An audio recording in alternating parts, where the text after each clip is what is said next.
Today, I'll show you a quick video on how to allow camera access in Google Chrome.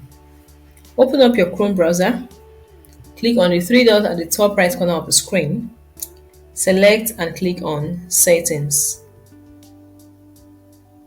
At the left hand side of the settings page, click on Privacy and Security. Now, relocate and click on Site Settings.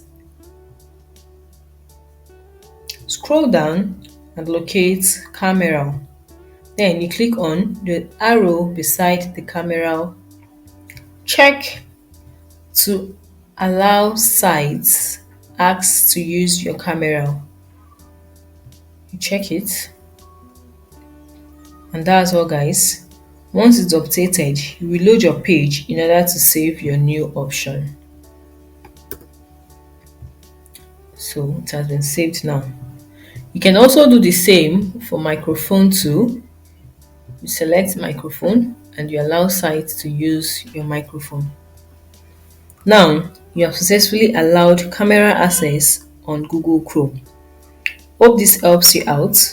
Please don't forget to like and subscribe to TechSolve for more videos. Bye.